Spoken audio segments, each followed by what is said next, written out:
Mulai lagi di sesi siang ini. Terima kasih Bapak sekalian. Pak Sudano, silakan.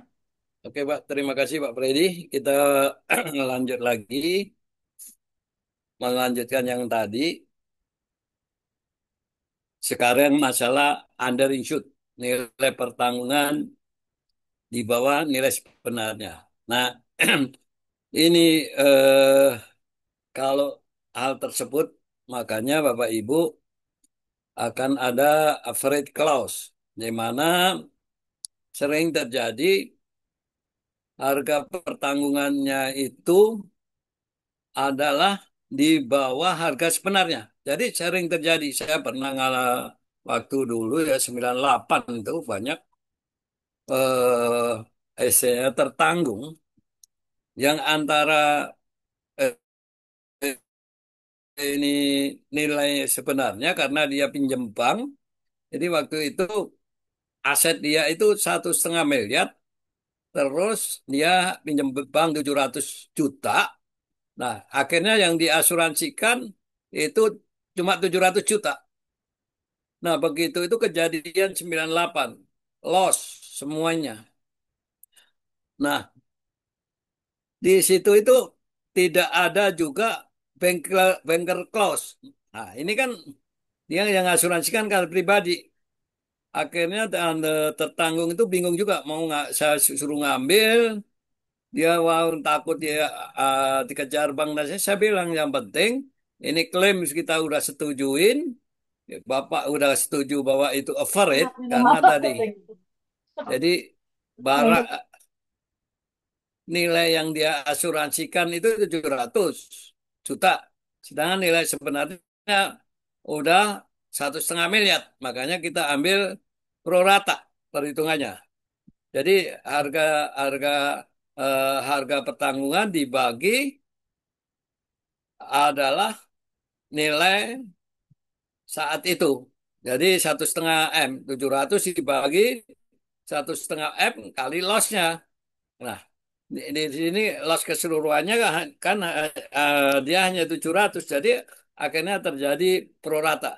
Ini hati-hati Bapak Ibu dalam hal walaupun kita nggak menentukan harga pertanggungan, tapi sering dalam hal tertentu Tanda tangannya udah. tertanggung mengasumsikan lebih kecil dari harga tersebut. Ada pertanyaan Bapak Ibu? Pak Sudarno, Ibu Bapak sekalian, saya ingin coba menambahkan sedikit mengenai sum insured atau uang pertanggungan. Bagaimana menentukan uang pertanggungan yang sebenarnya dalam konteks asuransi, terutama dalam asuransi properti. Sesungguhnya masyarakat luas tidak paham bagaimana menentukan uang pertanggungan atas bangunan, atas mesin, atas perlengkapan rumah tangga. Misalnya contoh ya, eh, orang awam membeli rumah berikut tanahnya di daerah suatu daerah tersebut, misalnya kata 1 miliar. Apakah uang pertanggungan ini 1 miliar untuk bangunan? Kan tidak, karena tanah nggak dihitung. Nah, jadi sesungguhnya kita lah sebagai pemasar, sebagai underwriter, sebagai praktisi perasuransian harus menjelaskan hal ini kepada tetanggung. Bapak, yang Bapak mesti asuransikan kan bangunan saja, tanah tidak dihitung, sehingga Bapak mesti menetapkan uang pertanggungan atas bangunan. Bagaimana menghitungnya? Kita bisa bantu, Bapak. Kalau bangunan seperti bangunan rumah Bapak saat ini, katakanlah 1 meter persegi dihitung katakanlah 5 juta rupiah. Bapak tinggal kalikan saja berapa meter persegi luas bangunan Bapak. Nah, jadi intinya kita membantu mereka bagaimana menetapkan uang pertanggungan yang sesungguhnya. Nah, apalagi kalau kata misalnya dia pakai reinstatement value clause. Tadi nilai membangun kembali. Artinya apa? Pada waktu mereka membangun rumah mereka di 10 tahun lalu, mungkin 500 juta cukup. Tapi saat ini, 10 tahun kemudian, 500 juta tersebut sudah tidak bisa lagi membangun rumah seperti itu. Jadi apa? Kita mesti membantu mereka. Pak, kalau saat ini berapa Pak nilai membangun kembali seperti saat ini? Katakanlah misalnya saat ini dengan Bapak punya kualitas bangunan, itu minimum misalnya katakanlah let's say ya 10 juta per meter persegi. Jadi kalau katakanlah misalnya Bapak punya bangunan 200 meter persegi, ya jadi apa? 200 meter kali 10 juta. Berarti paling nggak sudah 2 miliar rupiah. Nah, jadi itu cara kita menolong mereka karena mereka tidak paham bagaimana aturan uang petanggungan. Dan mereka tidak tahu adanya namanya under insurance, over insurance. Ya mereka tidak tahu bagaimana adanya nanti ada deductible dan segala macam. Kita mesti menjelaskan hal tersebut di awal. Nah ini pemasaran, marketing harus paham mengenai hal ini. Jangan sampai cuma bisa menjual tapi tidak bisa menjelaskan bagaimana menetapkan uang petanggungan dengan benar. Itu sama saya, Pak Dano, silakan.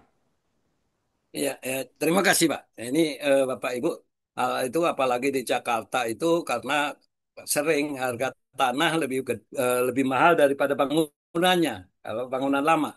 Nah, yang baru ini seperti apa yang Pak Freddy sampaikan tadi.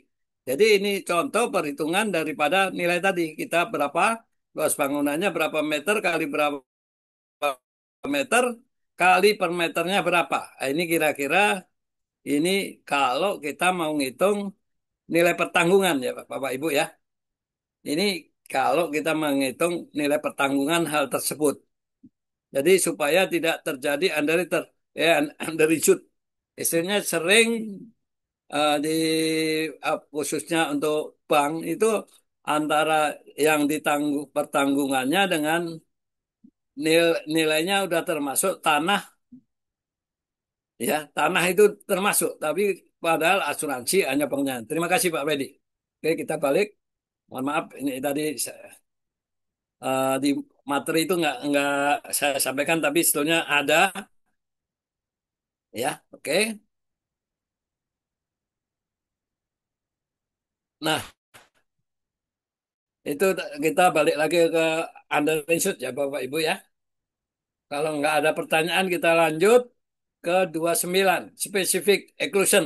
Nah, ini Bapak Ibu, kita dari etiket udah memisahkan dari PSAKI specific exclusionnya apa.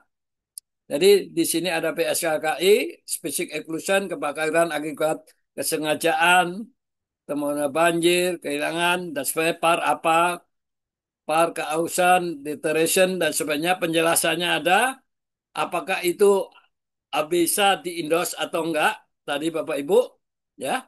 Misalnya, apakah diberi klausula atau enggak, ini bahasa bisa, pamannya tadi, PSKKI, kebakaran akibat kesengajaan tertanggung. Nah, ini endorsement ada nggak? Nggak bisa. Nggak bisa diimbos. Pengaruhnya terhadap klaim otomatis ditolak. Kemudian contoh PSAKI radiasi nuklir, kontaminasi dan radioaktif.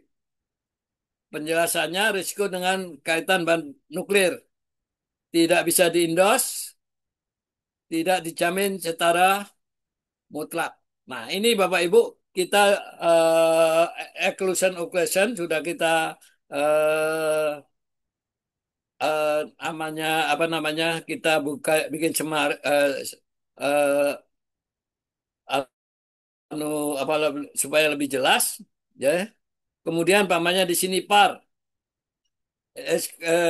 specific exclusion apa? Kehausan, deterioration bertahap. Kemudian penjelasan kerusakan karena usia atau penggunaan endorsement nggak bisa, klaim ditolak. Nah ini ada penjelasannya, begitu juga contoh daripada IAR, kemudian MAR, ya. Pokoknya kita ambil mercenary breakdown. Di sini kendalanya pengurangan berat biasa, kemudian susut. Nah, tidak ada bisa nggak diindos? Tidak, tidak dijamin dan sebagainya. Ini ada sudah kita bikinkan summary-nya, tinggal nanti Bapak Ibu aplikasi di dalam eh, aplikasi di dalam polisnya. Oke, Bapak Ibu ada pertanyaan? Kalau nggak ada, kita lanjutkan. Saya mau tanya, boleh Pak, Silakan. terkait polis Parmunire, itu kan salah satu pengecualiannya itu adalah penghentian pekerjaan total atau parsial di poin 4 bagian pengecualian umum. Nah, ini apakah hanya implikasinya pada par itu seperti apa ya? Atau pengecualian ini memang hanya akan apa ya bunyi pada saat polis par itu di attach juga dengan business interruption? Bentar Bu, aku keputus-putus Bu suaranya Bu. Iya, Keputus. halo. Iya Bu, oke. Ya, jadi untuk di Polis Parmonire, saya lihat di poin 4 bagian pengecualian umum, Pak, itu terdapat pengecualian terkait penghentian pekerjaan total atau parsial. Nah, untuk Hmm. risiko ini apakah akan berbunyi juga di PAR atau hanya apabila PAR-nya diperluas dengan business interruption? Jadi pengecualian kalau pekerja apa namanya tadi ada pekerjaan dia parsial atau ini diberhentiin kan Bu? Karena pada waktu itu berhenti, pada kalau itu disengaja berhenti kan ada cover jaminannya ke polis yang lain untuk CAR atau EAR Bu. Di situ. Nah, kalau itu ke BBI, BI itu kaitannya kalau bisnis interruption, gangguan usaha itu harus ada kerusakan akibat properti yang diasuransikan, Bu. Jadi nggak bisa bisnis interruption itu berjalan dengan sendirinya. Jadi harus ada yang rusak rusak di propertinya. Jadi pamannya BI itu akan berjalan kalau pamannya tadi kebakaran. Ada barang yang terbakar, seperti yang Pak Freddy bilang tadi, ada terjadi tiba-tiba tidak disengaja dan ada material fact-nya, fakta material yang rusak, ya, material damage. Nah itu baru gangguan usaha bisa berjalan. Selama tidak ada hal tersebut, nggak bisa, Bu. Nah, tadi hati-hati, Bapak Ibu, dalam hal klausula ya. Jadi ada kemarin itu kasus COVID. Kasus COVID ini ada asuransi yang berani cover business interruption. Padahal business interruption kalau untuk PAR itu kan section 2. Section 1 properti, section 2 gangguan usaha. Kalau PSAKI terpisah memang, tapi bagaimanapun juga ke ke apa namanya gangguan usaha itu akan berjalan polisnya kalau ada kerusakan daripada properti yang diasuransikan. Jadi nggak bisa, walaupun itu polis terpisah, kalau PSAKI itu harus ada material fact-nya yang rusak, Bu. Itu, Bu. Jelas nggak kira-kira, Bu? Halo, Bu?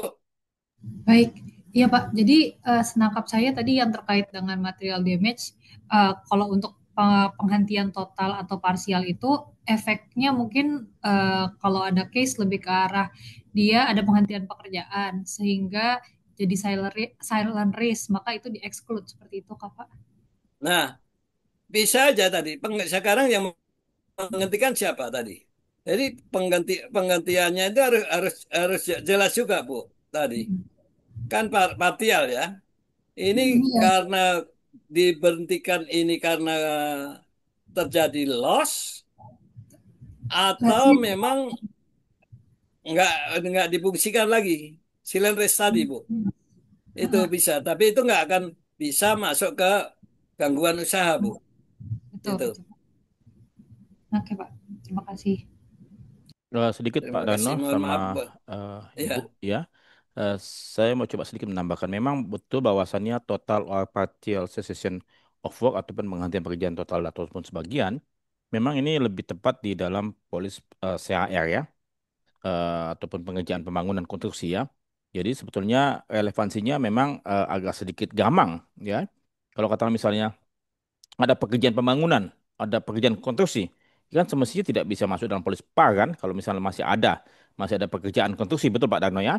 Kalau Betul, polis PAR betul. itu kan berarti apa? Sama sekali tidak ada pekerjaan konstruksi, tidak ada pekerjaan-pekerjaan yang dilakukan selama pembangunan itu apa selama polis itu berjalan, kecuali memang kecuali ada minor alteration in repair kan, gitu ya, itu mungkin diperkenankan. Tapi sampai seberapa besar yang minor tadi? Nah, ini kelihatannya memang perlu ditanyakan kepada polis minor nih, Kenapa? Dan saya mencoba mencari jawaban dari AI ya. Ya, jadi saya coba tanya. Saya bacakan sebentar ya, Ibu ya. Jadi saya sampaikan, pengecualian umum dalam polis PAR salah satunya adalah total partial cessation of work atau penghentian pekerjaan sebagian atau total ya. Klausul ini sering ditemukan dalam polis proyek konstruksi ataupun properti yang melibatkan kegiatan pembangunan atau produksi. Yang melibatkan berarti ada kegiatan pembangunan atau produksi selama pembangunan tersebut diperkenankan ya. Nah, kemudian klausul ini berarti bahwa kerugian atau kerusakan selama periode ketika pekerjaan konstruksi berarti pekerjaan konstruksi ada dalam polis PAR yang di apa yang diperkenankan. Jadi mungkin begini, kalau katakan misalnya ada pekerjaan yang diperkenankan, ya. Nah, kemudian ini pekerjaan tersebut memang harus dilakukan penyelesaian. Katakanlah tadi misalnya pemasangan mesin baru lah. Kan biasanya ada pabrik yang sudah pasang satu line mesin dia perluas tambahan satu line lagi. Nah, sehingga dia diizinkan, oke, melakukan pekerjaan konstruksi atau pemasangan segala macam, tapi dikecualikan kalau katakanlah misalnya suatu ketika itu berhenti total ataupun berhenti sebagian atas hal tersebut saja, ya. Jadi memang ini perlu lebih jauh dia punya penelaannya karena ada bagian daripada polis engineering di situ dan ada polis par. Begitu Pak Dano. Makasih Pak. Ya, ya, terima kasih, Pak. Jadi memang tadi hal ini kan kadang-kadang saya pernah dapati ya pabrik rokok yang terkenal itu sedang produksi. Begitu juga waktu itu saya pernah lihat yaitu pabrik kelapa sawit sedang produksi, mesinnya jalan, tapi bangunannya diperbaiki, Pak, dirombak. Nah, ini yang jadi masalahnya ini nanti covernya kemana kalau terjadi klaim? Apakah par atau mereka konstruksi? Nah, di sini kan, ini yang jadi kendala hal tersebut. Jangan sampai tadi kalau itu memang ada erection atau properti ya, erection atau konstruksi. Nah, alangkah baiknya kalau dua-duanya di cover. Kalau enggak, nanti terjadi dispute, Pak. Nanti Ya. asuransi akan tadi, kan ini kan properti, kenapa kamu membangun? Hmm. Nah, ini akan terjadi. Ini kan pembangunan, sedangkan pembangunan itu kan Ya. di properti. Nah, Jadi ini ini kadang-kadang tertanggung memang menjalankan hal tersebut, Pak. oke, mungkin begini, saya sedikit sedikit saya punya opini ya. Jadi tadi betul bahwasannya kalau misalnya memang ada pekerjaan pembangunan pemasangan apapun, ya termasuk engineering, itu berarti ada polis tersendiri ya. Kalau misalnya pemasangan mesin kan nggak bisa masuk dalam polis properti kan, karena mesin tersebut sedang dipasang. Oke, nah kemudian itu polis itu ada masing-masing, polis engineering dan polis par. Tapi kemudian di sini disebutkan kalau misalnya memang tadi ada pekerjaan yang diperkenankan di lokasi yang sama, maka bila mana ada pekerjaan tersebut ternyata berhenti, tidak dilanjutkan, maka ini masuk dalam pengecualian. Ya, berarti apa? Bukan cuma hanya dia punya mesinnya saja yang tidak dijamin karena memang tidak dijamin karena masuk dalam polisi engine, tapi dampaknya kebakaran yang terjadi akibat penghentian Hmm. ini karena memang berlarut-larut ataupun tidak tidak dulu terlantar, maka itu dikecualikan. Jadi ini menurut saya punya opini ya, Hmm. begitu. Iya. Ya, terima kasih. Oke, terima kasih Pak Freddy. Kira-kira jelas nggak Ibu? Ibu siapa tadi? Terima kasih ya. Oke, Iya Pak. kalau Oke. kita lanjut. Ini Bapak Ibu, kita sudah sampaikan exclusionnya. Jadi di sini ada tinggal Bapak Ibu nanti pelajari mana yang nggak sesuai ya. Oke. Nah, kemudian penetapan kondisi polis, pengecualian dan klausul tambahan. Ini strategi umumnya, gunakan kondisi standar yang pertama plus tambahan sesuai jenis risiko. Jadi seperti yang awal tadi Pak Freddy bilang, kita jangan merubah polisnya, tapi yang polis standar aja ditambah indos dan sebagainya. Disesuaikan dengan hal tersebut. Karena Bapak Ibu klausul Yang saya tahu ya klausul itu untuk properti itu lebih 200. Saya pernah ngumpuli properti itu 230 berapa gitu. Ada saya. Saya punya, kalau Bapak Ibu mau, saya kasih nanti. Klausul untuk properti itu ada bahasa Inggris, bahasa Indonesia itu 200-an lebih. Ya. Jadi di sini yang standar tambahin di situ. Nah, kemudian yang kedua, Bapak Ibu perhatiin pengecualian umum. Pengecualian umum itu hampir umum juga. Wear and tear, kelalaian, disengaja, desain, cacat. Nah, kemudian ada tambahan clawful, fire brigade charge, dispute removal, equalization clause. Ini seperti yang tadi dijelaskannya. Ya, ini kalau menetapkan kondisi polis, pengecualian, dan klausur tambahan. Tujuannya menyesuaikan kontrak agar sesuai ekspektasi risiko dan mencegah ambigu saat klaim. Jadi Bapak Ibu, kalau menambahkan sesuaikan, jangan sampai antara wording dengan ini berlawanan. Nanti kalau berlawanan, tapi banyak juga yang wording dengan clause itu menekankan, lebih menekankan clause-nya. Nah, itu lebih bagus. Oke, kalau nggak ada pertanyaan kita lanjut. Nah, kemudian custom endorsement untuk risiko unik. Contohnya, properti berlokasi di daerah tsunami, bangunan heritage atau cagar budaya, pabrik yang memakai bahan beracun seperti amonia. Nah, kalau ada hal-hal yang aneh, unik, dan sebagainya, karena kadang-kadang Bapak Ibu ada penawaran-penawaran properti yang agak unik. Yang pertama, buat endorsement atau special condition khusus.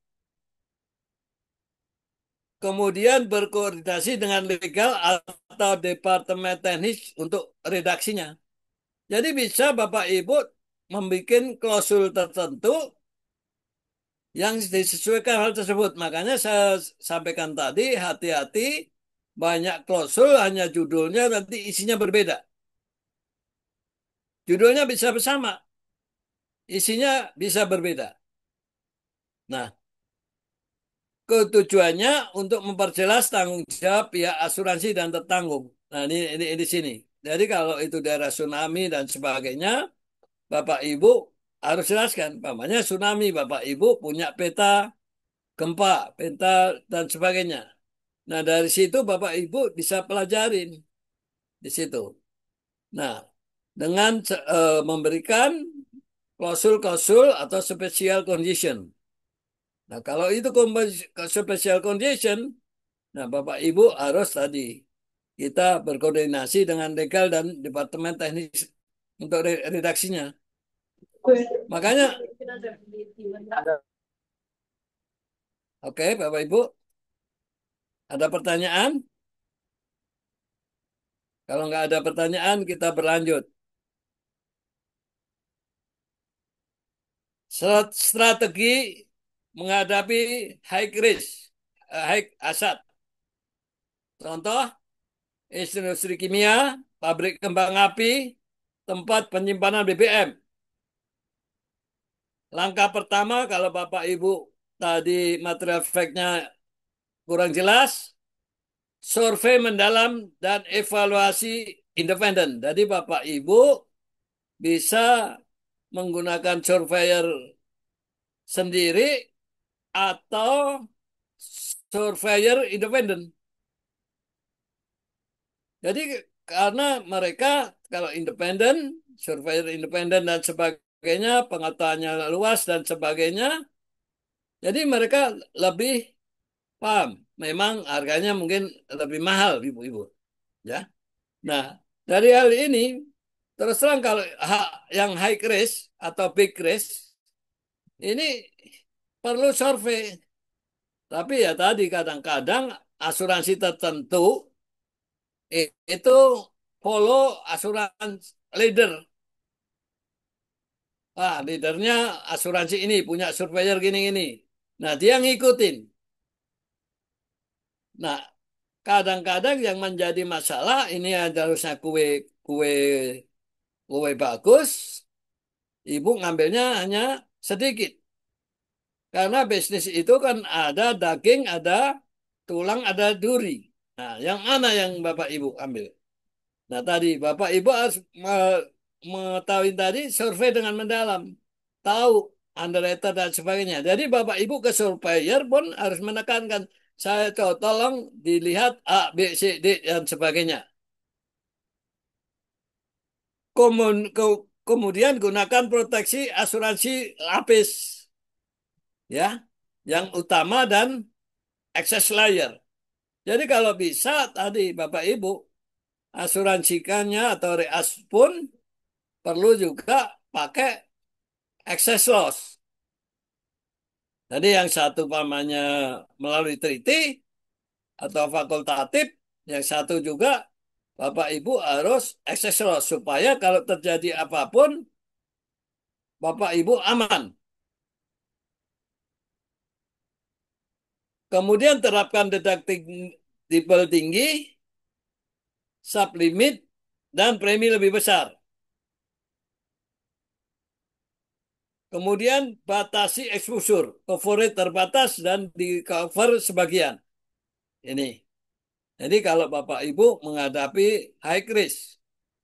Jadi Bapak Ibu harus pelajari benar-benar high risk. Pabrik itu prosesnya gimana, ya, bahayanya apa. Kan underwriting itu harus tahu Bapak Ibu. Nanti ya di bagian 3 ada namanya KOPE.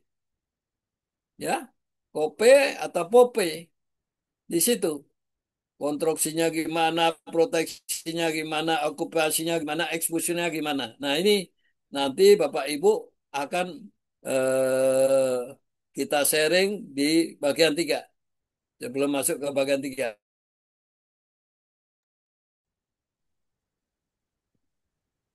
Silakan Bapak Ibu. Pak Dano, Ibu Bapak sekalian, ya Ya. sebelum kita masuk ke mana ke bagian 3 underwriting, saya ingin coba menyampaikan beberapa hal terkait dengan risiko yang high hazard ataupun yang sudah mengalami klaim.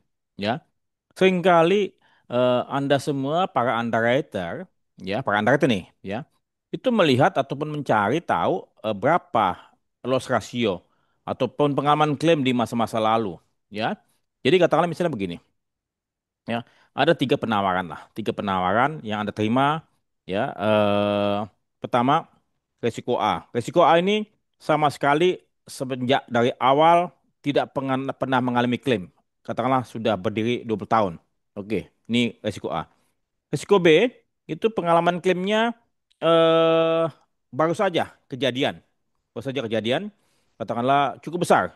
Ya, cukup besar mungkin 50% daripada sum insured. Ya, ini yang risiko B. Baru saja kejadian. Yang risiko C, ini kejadiannya hampir tiap tahun. Hampir tiap tahun, rajin. Ya, walaupun kecil-kecil. Ya. Nah, mana risiko yang paling baik? Apakah risiko A yang tidak pernah mengalami klaim semenjak 20 tahun lalu atau risiko B? Oh, risiko B pasti jelas dong karena ini kan baru tahun ini kejadian klaim 50% itu. Atau risiko ini yang mungkin tiap tahun klaimnya kecil-kecil. Nah, mungkin Anda akan memilih risiko A.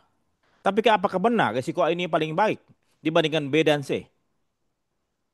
Ya, tentu Anda mesti lihat resikonya satu persatu secara ke dalam, bukan cuma lihat loss rasionya. Kalau kata misalnya tadi nih, resiko B yang baru saja mengalami klaim, ya, dan selama ini belum pernah klaim dan baru saja mengalami klaim. Apakah dia jelek? Ya, kan kita mesti lihat nih, klaimnya terjadi genuine atau bagaimana? Kalau secara genuine dan kemudian bisnisnya bagus, ya, tentu dia tidak mau mengalami klaim. Kenapa? Kalau dia mengalami klaim selain mengalami kerugian, bisnisnya pun juga mundur. Dia punya nasabahnya pun juga akan perlahan-lahan mencari alternatif lain, ya. Jadi jangan sampai kita tiba-tiba nih, ya, kita mau yang ini saja yang tidak pernah mengalami klaim. Apakah benar dia nih bagus? Bisa saja selama 20 tahun tidak pernah klaim, malah dia lengah, tidak aware lagi, ya, tidak terlalu peduli. Justru yang pernah mengalami klaim justru lebih peduli, justru lebih berhati-hati. Nah, ini satu hal. Yang lain hal kedua, Anak dua. Saya pernah punya pengalaman ya, perusahaan asuransi, ya perusahaan asuransi milik negara, milik negara, ya ini dia selama 4 tahun 5 tahun bagus, ya itu ya. Tapi terakhir ada klaim besar dan kemudian apa? Dia paranoid, dia mundur dari resiko tersebut. Ya, semestinya jangan sampai dia mundur dong, jangan sampai dia takut ya. Kalau sudah pernah mengalami klaim kan kita bisa coba apa? Mendapatkan recovery dengan perbaikan-perbaikan risiko, ya. Jadi selama ini saya lihat para underwriter kita ini paranoid semua. Kalau ada klaim, loss ratio-nya pernah banyak sekali ataupun pernah mengalami klaim besar, tidak mau. Atau pernah mengalami klaim dia suffer, dia bayar klaim, habis itu dia mundur lagi. Ini pengalaman saya tahun 2004 ya. Pada waktu saya memimpin sebuah perusahaan pilang asuransi, ya antara insurance broker. Jadi ada suatu nasabah kami, ya captive, dia selama 15 tahun itu clean, ya. Dan tahun ke-15 terjadi klaim cukup besar pada waktu tahun 2004 sebesar 5 juta US dollar, ya. Tapi kemudian apa? Perusahaan asuransi yang ada tidak mundur, tidak mundur dari eh, melanjutkan renewal. Tapi dia tanya apa saja perbaikan-perbaikan risiko yang telah dilakukan oleh nasabah.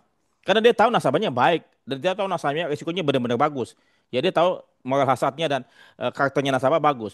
Jadi nasabahnya pun juga ya kami mengalami kerugian dan kami akan melakukan perbaikan risiko ini nih. Dan nasabahnya apa? Diminta apa perusahaan asuransi minta rate-nya naik, ya, deductible-nya naik, minta dia punya berbagai perbaikan-perbaikan risikonya dilakukan, pasang ini. Dan hasil apa? Semenjak tahun 2004, ya, memang klaim yang dia bayarkan mungkin bisa menghabiskan premi 5 tahun, 10 tahun. Tapi semenjak tahun 2004 sampai tahun 2025 ini, ya, klaimnya minim dan sudah apa? Sudah recovery perusahaan asuransi. Jadi yang saya mau sampaikan anda para underwriter, jangan terlampau paranoid, jangan terlampau panik dengan suatu klaim. Ya kenapa? Karena klaim itu memang itulah bisnis kita. Ya, itulah kita punya dagangan. Tapi apa yang dilakukan nasabah setelah terjadi klaim, itu yang paling penting yang Anda harus pikirkan. Demikian Pak Sudarno, teman saya. Makasih. Terima kasih, Pak Freddy. Jadi intinya begini, kita dalam hal menghadapi risiko itu sebagai underwriter itu juga kita harus tahu bahwa kita itu sebagai konsultan untuk mengurangi risiko, apalagi kalau itu seorang surveyor dan sebagainya. Jadi di warung lama saya, Bapak Ibu, tadi kita itu dulunya paranoid masalah tekstil, tapi kita pelajarin. Jadi kita belajar. Oke, bentar, Bu. Oke, silakan, Bu. Ada pertanyaan dulu. Saya potong, Mbak. Nanti silakan pertanyaan dulu. Ada tadi Bu siapa itu? Silakan, Saskia. Iya, Pak, nggak apa-apa lanjut dulu aja, Pak. Bu Terus, Cynthia ya. Ya Bu Saskia, silakan Bu Saskia, nggak apa-apa. Silakan. Oke. Ya Pak, ada dua pertanyaan. Yang pertama mungkin agak sedikit nggak langsung berhubungan dengan PPT-nya. Mau tanya, kalau taman itu sebenarnya bisa di cover nggak under par? Apa tambang? Taman, Taman, garden, Taman. garden. Oh, taman kan itu nggak bisa, Bu. Nggak ada buildingnya. Kan yang dia ini kan building dan ini kan halaman rumah juga nggak bisa kan? Nggak di cover kan? Kecuali taman buildingnya saja yang di cover. oke. Pak, Soalnya Kan kayak, saya pikir begini, bisa saja dijamin seperti katakanlah misalnya padi, ya padi bisa dijamin kan, Pak ya, tentu dengan jaminan tertentu ya. Tapi kalau taman tersebut misalnya kata ada pohon-pohon yang mahal, yang eh, bagus ya, kemudian ada dia punya ornamen-ornamen, lampu-lampu taman, kemudian ada dia punya rumah-rumahan ataupun gazebo-gazebonya, sepanjang itu di state ya kemudian dijelaskan ditegaskan dia punya sum insured ya dan dia punya jaminan apa disebutkan ya sepanjang itu disetujui ya bisa saja sih kan itu namanya asuransi kan ada risiko ya yang cukup mahal misalnya katakanlah dan asuransi setuju untuk mengcover sepanjang itu ditegaskan dalam polis bisa saja Bu Saskia itu menurut saya ya kan ini apanya namanya negosiasi begitu Pak Dano. Terima Iya, kasih. benar, Pak. Itu tapi Bapak kan prinsip asuransi harus kita pegang juga. Saya memang selama asuransi itu mau mengcover, oke, ya. Tapi kan ada namanya lot of number, Pak. Ya, Nah, ya, nah, law of large number. Tapi betul, nah, kembali lagi tadi. nah, di situ. Makanya Ya, tadi ya. itu bisa di cover atau enggak. Sekarang asuransi itu punya produknya enggak di Ya. di situ. Maksudnya Jadi, Bu Saskia kalau misalnya taman dijamin misalnya dia punya bangunan, nah, bangunannya Ya, mewah. bangunannya boleh. Habis itu contohnya tamannya di extend, ada tamannya gitu loh misalnya. Ya. betul Itu Pak. Jadi eh, misalnya kalau sekarang kan kayak kafe gitu, banyak kafe yang outdoor Pak. ya, Dia punya bangunan cuma mungkin yang lebih luas itu adalah area outdoornya gitu. ya. Itu untuk Ah, segala properti yang dia punya, mungkin dia punya meja, apa namanya, desain desainnya yang ada di luar itu apakah bisa di cover? Ada nah, objeknya. ada objeknya bisa selama Ada. tadi di state, Bu. Jadi ada Oke. bangunan, makanya tadi seperti yang awal kan ada stok itu yang di luar. Gudang ya, gudang. Ada stoknya ada yang disimpan di luar. Tapi harus di state di situ. Jadi di di polis itu harus dijelaskan apa aja yang ada di situ. Itu bisa. Itu. Tapi Jadi yang yang pasti jelas ya, di dalam pekarangan Bu ya, bukan di luar ya jalan ya. Dalam Iya, pekarangan ya. Iya. jadi betul. jangan Nggak bisa. sampai di pinggir ini, Bu, di trotoar gitu. Nggak bisa Kan Iya, sekarang. nggak bisa dijamin lah trotoar. Bukan Ya kan. lokasinya, alamatnya itu alamat siapa itu kalau trotoar kan? Ya, istilahnya kan sekarang banyak juga Pak kafe yang memanfaatkan trotoar sehingga kita lewat aja susah gitu. Itu ada juga. Nanti kalau selama asuransinya itu oke, nggak jadi masalah. Itu Bu. oke. Satu lagi Pak, Oke, terkait dengan pipa, kan saluran pipa atau jaringan pipa itu kan salah satu yang masuk ke pengecualian saya lihat di Polis Parmunire. Nah, Hmm. kalau untuk pipa pipa meter gas yang untuk memasak gitu, misalkan di rumah sekarang sudah banyak yang pasang meter gas instead of tabung. Itu berarti memang fully liability-nya perusahaan gas, tidak apa ya bahasanya ya, kita tidak di cover di polis kita gitu ya Pak. kan itu bukan pertama Bu. Itu kan kalau itu pipa itu punya Ibu bisa dimasukkan ke situ. Tapi itu kan Insurable pipa interestnya Bu, Bu Saskia, insurable interestnya. Siapa yang punya? yang Yang punya punya siapa? Pipanya. Nah, punya di sini PGN kalau dong. ya Kalau punya PGN ya jangan kamu saya diasuransikan dong. Nggak bisa. Oh, maksudnya berarti kalau ada kerusakan eh, bukan liability kita juga gitu ya berarti. Ya, di state bukan makanya kembali dilihat apakah si pemilik rumah akan membayar bila mana terjadi kerusakan itu. Kalau misalnya Hmm, ternyata ya, kerusakan tersebut PGN yang bayar ataupun PLN kan misalnya kan biasanya kan di atas di luar kita punya meteran listrik itu kan PLN punya kan sampai meteran listrik kan. Tapi hmm, dari meteran listrik ke dalam rumah itu kan kita punya ya. Betul ya? Nah, jadi begitu kalau yang di luar itu bukan kita punya ya kita tidak asuransikan. Tidak bisa. karena nggak ada insurable interest tadi Bu. Kalau ada insurable interest bisa Bu di situ ya. Termasuk Bapak Ibu tahu pipa untuk oil and gas itu yang dari di bawah laut kan ada juga Bu. Itu masih bisa diasuransikan. Jadi pipa itu jauh loh Bu. Dari Kalimantan sampai Singapura dan sebagainya itu bisa diasuransikan Bu. ya. Itu. Kalau tadi terkait yang case perpanjangan dan pipa itu adalah punya kita sendiri, eh, itu berarti apakah bisa di cover Pak? Ya bisa di cover selama Ibu tadi sebutkan aja. Makanya Bapak Ibu kalau menjaminkan di dalam properti itu mohon apa konten yang ada di interior, konten dan sebagainya yang ada di dalam itu di breakdown aja. Ya, dengan biaya syukur kalau dengan biayanya. Kalau ibu punya kwitansinya supaya waktu klaim mudah gitu Bu. Jadi kalau ada biaya pengerjaan dan sebagainya pemasangan pipa itu bisa diasuransikan dan nanti waktu klaim mudah gantinya Bu. Baik, Pak. Terima kasih, Pak. Terima kasih. Oke, kita lanjut. Kalau nggak ada, Pak, izin Pak mau nanya sedikit. Terkait boleh. survei, Pak. Kadang kita dapat Hmm. survei itu survei yang sudah beberapa tahun. Kira-kira baiknya itu survei yang bisa kita gunakan untuk meng-underwrite itu berapa tahun ya, Pak? Ya? Sejak pengajuan itu yang masih Nah, ibaratnya label lah ya, kita underwrite. Bu, Masih. terima kasih, Bu. Pertanyaannya bagus sekali. Berapa tahun? Nah, ini kan kita harus lihat juga tadi keadaan kondisi yang disurvei, Bu. Jadi kita nggak bisa berapa tahunnya, tapi rata-rata 2 tahun, Bu. Rata-rata lah ya. Nah, karena terus Oke. terang, kadang-kadang kan kalau survei itu bisa setahun 2 kali juga bisa. Selama tadi ada perubahan-perubahan sum insured dan sebagainya tertanggung memberitahu bisa ganti. Karena pertanggungannya berubah, ganti, disurvei lagi. Nah ini kan kecuali kalau tertanggungnya itu perubahannya nggak signifikan, ya nggak apa-apa 2 tahun sekali begitu Bu.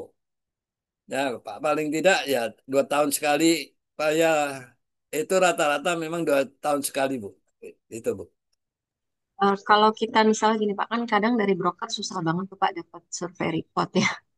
Kita Jangan ngasih mau kita, kalau dapat nggak mau dikasih Eh, survei, ibu itu, jangan mau cover bu.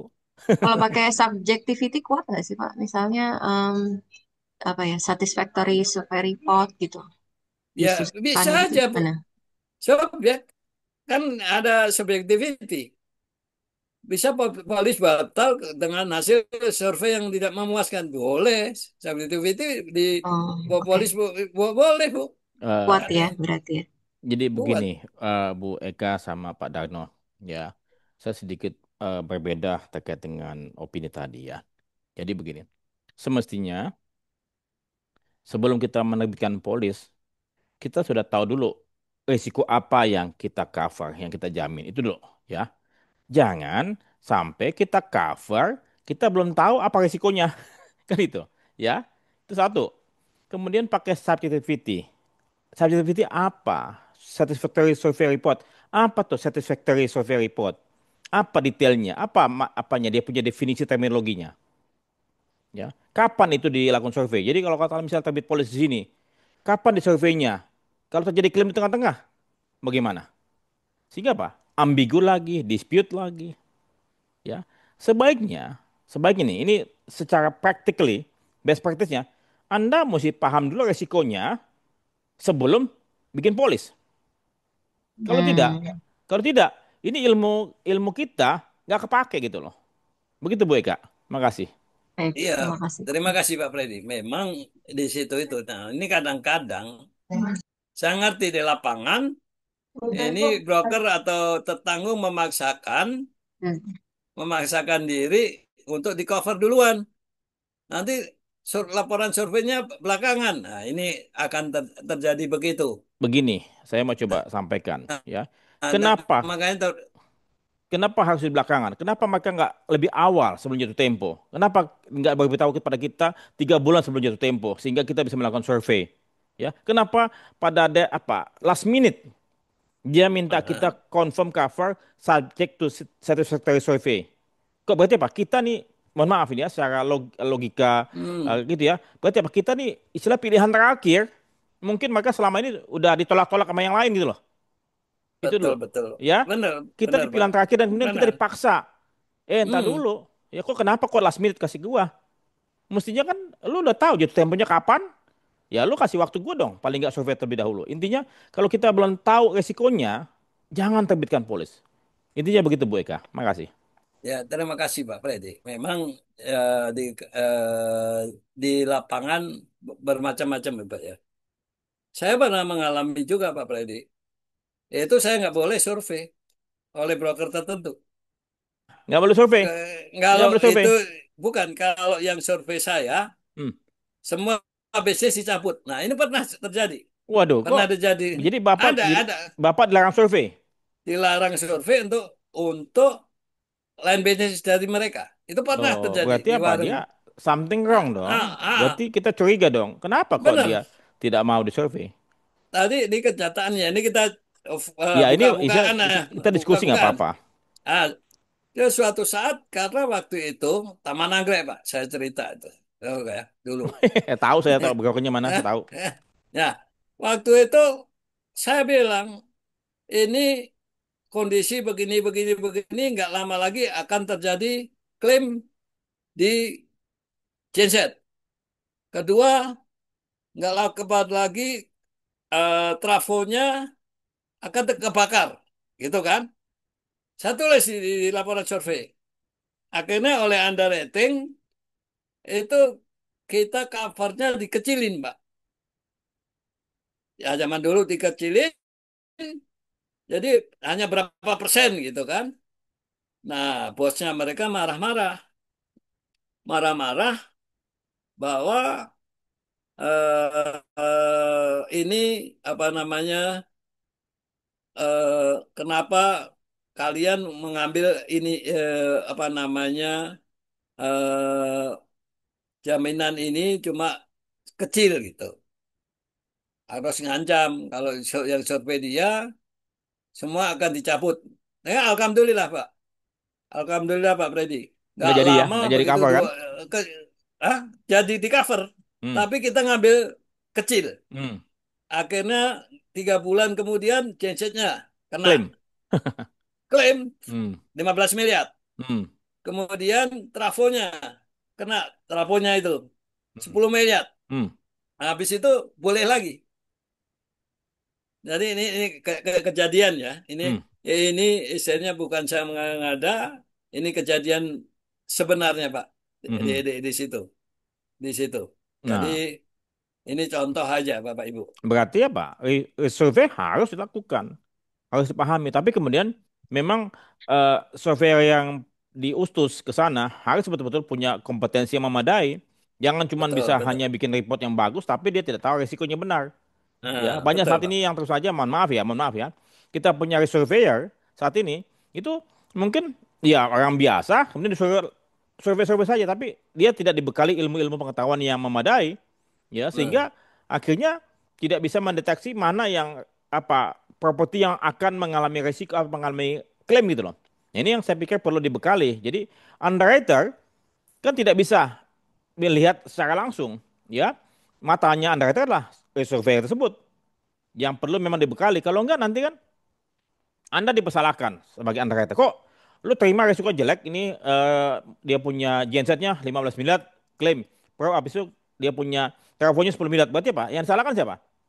Underwriter. Padahal sesungguhnya surveyornya ini yang tidak capable, yang tidak bisa mendeteksi mana barang yang akan mengalami ataupun peluang potensi klaimnya akan besar. Kan mesti dicatat tuh.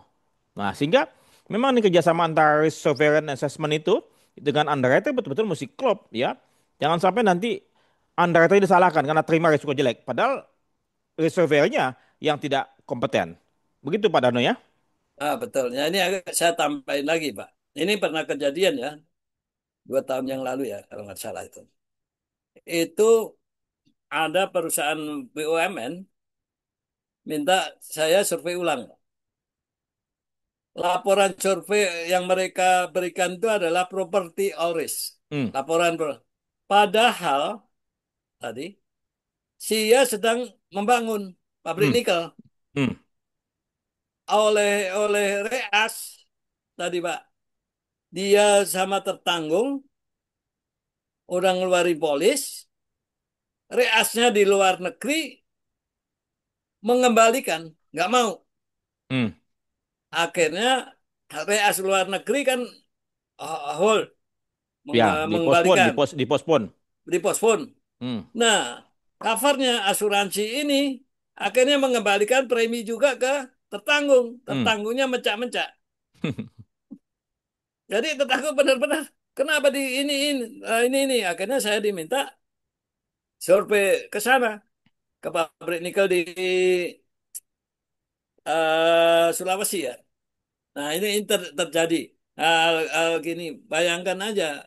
Oh, konstruksi dikasih laporan properti saya sampai bingung. Dia ini bisa apa namanya cerita masalah proses bangunan dari mana gitu, Pak. Ini. Ya, Nah, berarti ini perusahaan ini. asuransinya nggak ngerti resikonya. Main Ah, aksep-aksep saja. Dia lihat cuman preminya besar, ya. preminya Kapan besar. lagi terima, habis itu ya percuma kalau nggak ada backup asuransi dari luar negeri. Apalagi kalau Iya, risikonya beda, ya. Nanti jangan sampai beda. nanti di polisi apa, ternyata pada waktu di kejadian apa, akhirnya nggak cocok kan, dispute lagi, panjang lagi. Ya, Jadi oke. tolong perhatikan baik-baik teman-teman semua di underwriter ini untuk memastikan kita tahu risiko apa yang kita mau jamin. Silakan Pak Oke, Rano. Udah oke, tinggal 1 jam lagi. Silakan. Monggo. oke. Sekarang kita masuk bab 3, Pak. Oke. Jadi Bapak Ibu, sekarang kita underwritten insured claim interpretation. Jadi Bapak Ibu di dalam underwriter apapun, ini Bapak Ibu harus berpegangan nggak banyak kan? Hanya kope atau pope di situ. Bapak Ibu underwriter marine hull, apapun ini pope dan kope ini adalah kunci. Yang pertama, namanya pope, premises. Jenisnya apa, lokasinya bangunan apa. Terus okupansinya. Ya, hanya tadi Bapak Ibu. Tadi bisa Bapak bisa juga pakai pope ya. Nah, kalau saya biasanya pope itu premisisnya saya ganti fisik, fisiknya. Jadi fisik dengan saya berprinsip dengan pope, fisik tadi, fisiknya bagaimana? Nah, ini udah menyangkut pope dan kope. Karena tadi Bapak Ibu mau kita tadi underwriting kesehatan pun lihat fisiknya gimana, sehat, orangnya gimana. Nah, ini Bapak Ibu kita tahu ya. Anggap aja di sini kalau saya ganti, saya biasanya hanya pakai Popeye itu sebutannya bukan premises tapi saya ganti fisik. Fisiknya bagaimana? Lokasinya di mana? Kemudian okupansi, aktivitas orangnya itu gimana? Kerjanya apa? Sebagai dokter, olahragawan dan sebagainya. Nah, ini bisa dipakai di dalam underwriting tidak properti aja, semuanya. Kemudian sistem proteksi.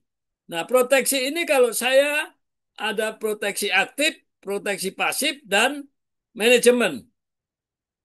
Karena banyak underwriting yang melupakan, underwriter ya Pak ya, underwriting bukan underwriting. Underwriting yang melupakan masalah manajemen. Jadi manajemen ini adalah manajemen pemeliharaan, manajemen SDM, dan sebagainya. Kemudian exposure, yaitu risiko yang ada di situ. Risiko-risiko yang timbul. Apakah risiko itu bawaan, risiko dari luar, dan sebagainya. Nah, ini. Bapak, Ibu harus berpedoman hal tersebut. Jadi, underwriting ini kan yang penting tadi. POPE plus pengalaman klaim plus maksimum loss. Kerugian maksimum loss. Kuncinya kan hanya ini. 6. Nah, kalau ini dijalankan dengan bagus, Bapak Ibu, insya Allah semuanya akan aman, Pak. Kita akan tahu bahwa eh, yang dijamin ini akan terjadi kebakaran, kebanjiran, dan sebagainya. Sebelumnya kita bisa pelajari, kita kalau mendapatkan data-data POPE ini, ya, POPE ini kita biasanya udah aman. Pak Sudarno, saya Ya, setuju kita memakai konsep ini POPE ataupun KOPE ya. Tetapi ini terkait dengan objek saja, terkait dengan apa yang mau diasuransikan. Tapi selain itu ada faktor lain yang katakanlah yang kita mesti center juga atau soroti, yaitu apa? Dia punya bisnis sama keuangan, ya. Kenapa? Karena bisnis dan keuangan tuh yang sangat mempengaruhi maka dia punya moral hasratnya kan. Dia punya keinginan untuk melakukan hal-hal yang tidak benar kan gitu ya. Jadi ini secara fisiknya oke. Kalau fisiknya bagus itu yang pertama. Tapi yang kedua yang lebih penting adalah tadi masalah bisnis sama dia punya kondisi keuangannya. Begitu Pak Sudarno. Makasih. Iya, Pak. Hal tersebut tadi, Pak. Yang ini, O-nya ini, Pak, aktivitas mereka. Oke, bisnis ada keuangan ya. Bisnis, Oke. ini termasuk di situ. Oke, berarti bukan Oke, cuma oke. hanya dia punya katakan pabrik apa, pabrik tekstil, bukan itu doang, bukan ya, tapi Bukan, masalah bisnis sama aktivis, keuangan ya. Oke. aktivitas. Memang biasanya kita pun waktu survei dan sebagainya itu akan tanya, Pak, masalah keuangannya dan sebagainya kita buka, Pak. Sampai Hmm, sampai namanya kontrak dengan kontraktor dan sebagainya akan kita tanyakan. Nah, ini hanya secara umumnya Bapak Ibu dengan POPE ini udah cukup. Tapi ya, ya. premisisnya ini Bapak ganti fisik, ya, Physical, physical. fisikal, fisikalnya, ya. Hmm. Jadi fisikal di situ termasuk konstruksi dan sebagainya. Oke, Oke, saya lengkapi dulu bentar Pak Darno. Tadi kira mengenai ya. okupansi, mengenai aktivitas usaha bisnis dan keuangan, Anda juga perlu teman-teman sekalian memperhatikan dia punya bisnis apa. Ya kadang-kadang ada bisnis yang katakanlah lagi high season bagus ya, tapi kemudian bisa saja dia lagi downturn turun ke bawah ya. Jadi kalau misal tak kayak misal contoh tambang batu bara ya, suatu ketika batu bara sedang naik tinggi ya.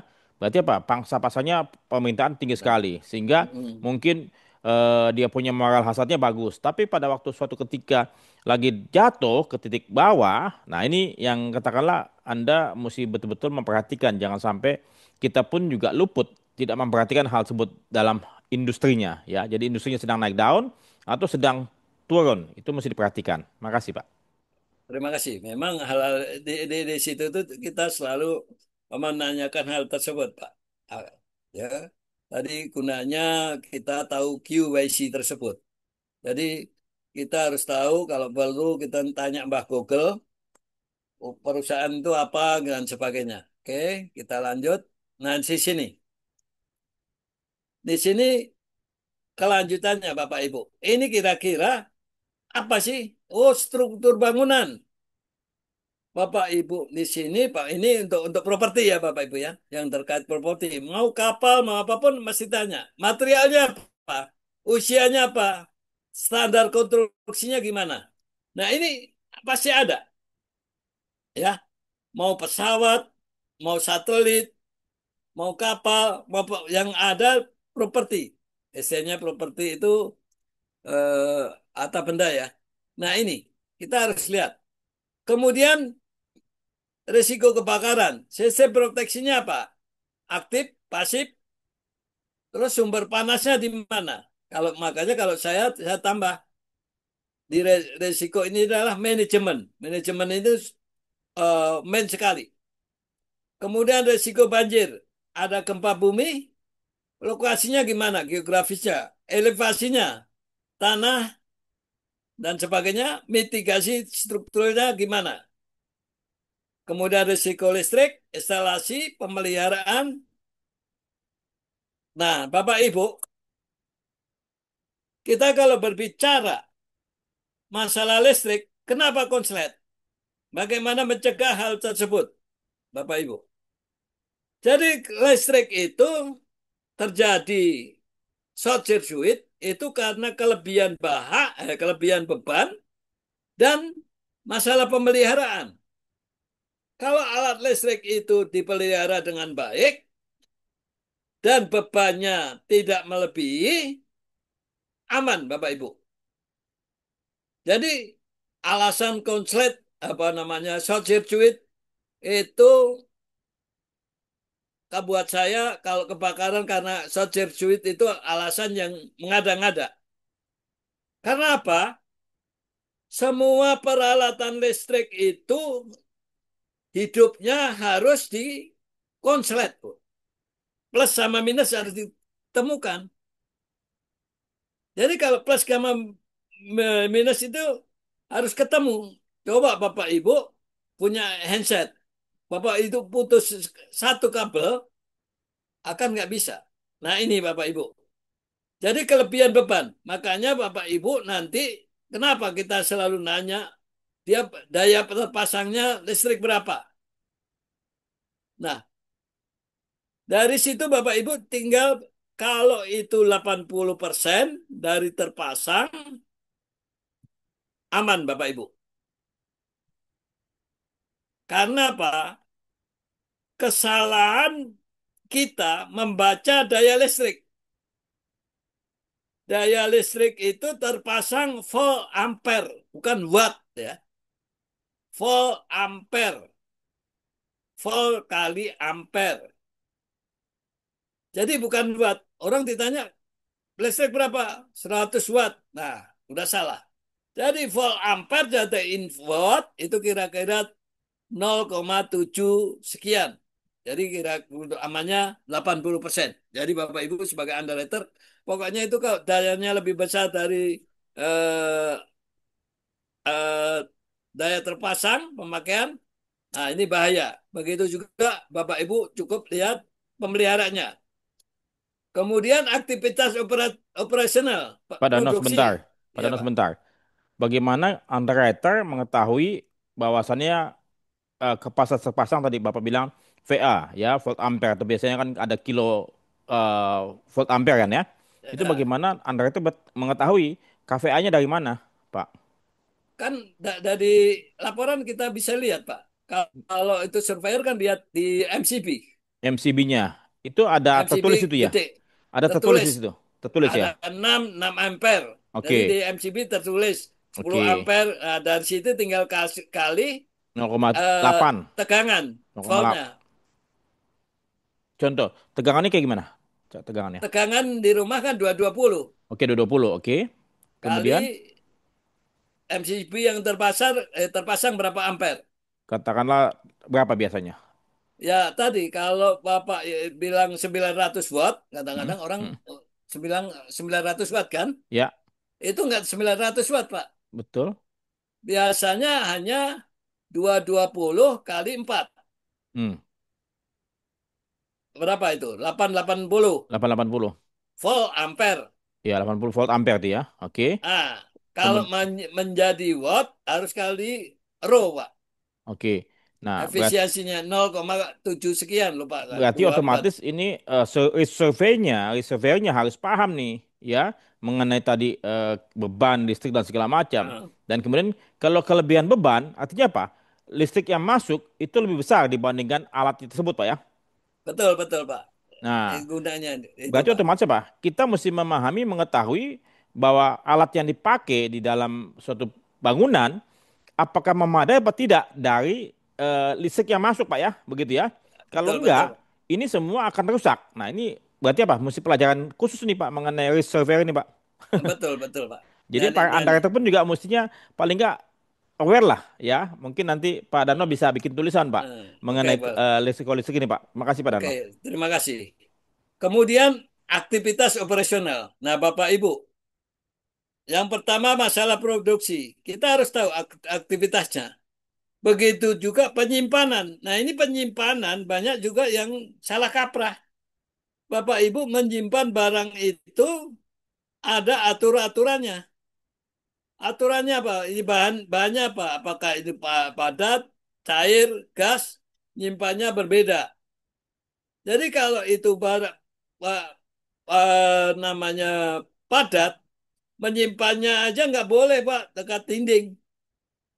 Harus ada jarak 60 cm dari dinding. Dari lampu atas harus 1 meter. Ada aturan-aturannya. Nah ini ya. Nanti hal ini kita untuk kalau pengen memperdalam kita mungkin saya adakan tulisan dan sebagainya. Kemudian bahan baku. Ini juga menyimpannya termasuk limbah. Ini ada aturan-aturan yang ada.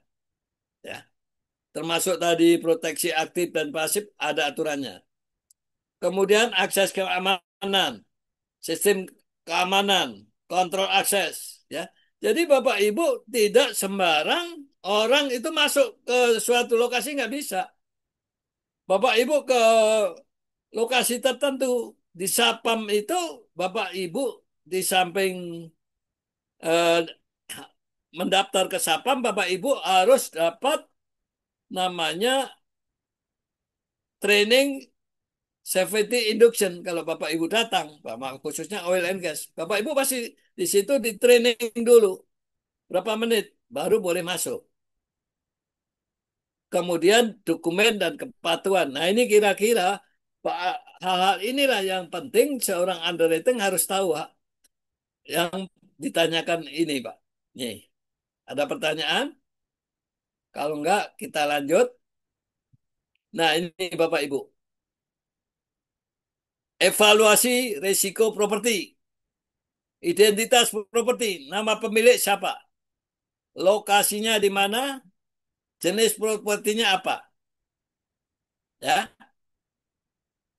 ini Bapak Ibu nanti hal ini Bapak Ibu bisa sampaikan di dalam SPPA.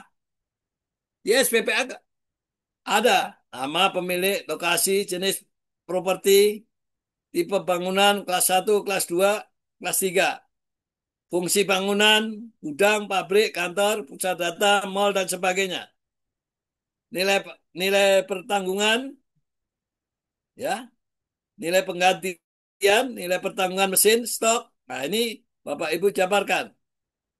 Kemudian risiko, apakah itu daerah kebanjiran, kebakaran, gempa, dan sebagainya.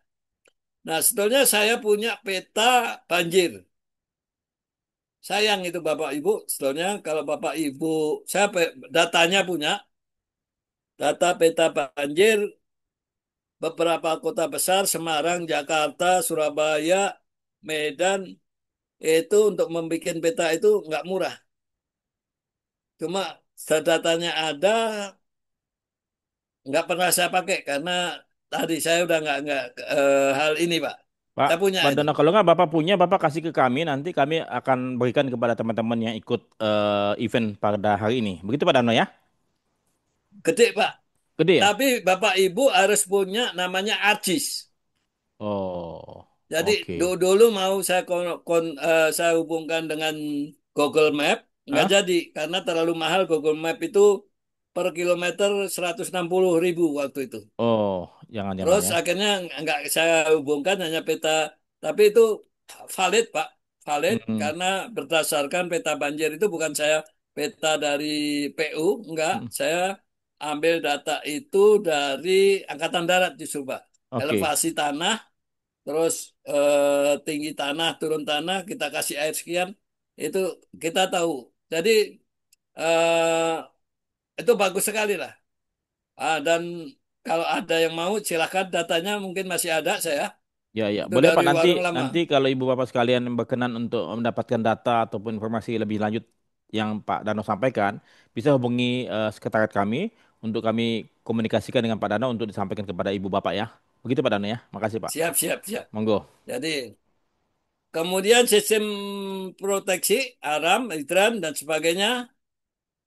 Kemudian riwayat klaim. Jadi Bapak Ibu untuk gudang menyimpan gudang, saya bisa kasih juga menyimpan barang di gudang yang bagus gimana. Saya ada juga. Nanti bisa saya berikan.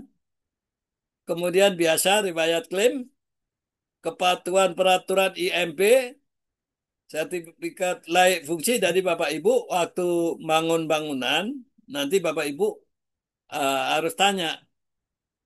Karena yang penting Bapak Ibu tanya ke mereka itu SLF, sertifikat layak fungsi. Jadi waktu membangun kan ada IMB. IMB sama SLF ini kadang-kadang nggak sesuai. Nah, sertifikat layak fungsi. Jadi EMB kan perencanaan, tapi begitu layak fungsi akan berbeda. Nah, ini yang perlu kita ada surat layak fungsi. Kemudian proteksi kebakaran dan sebagainya di situ ada. Kemudian evaluasi risiko dan yang terakhir rekomendasi. Nah, Ibu, Bapak Ibu kalau mau ngasih rekomendasi silakan. Ini kira-kira evaluasi risiko. Oke.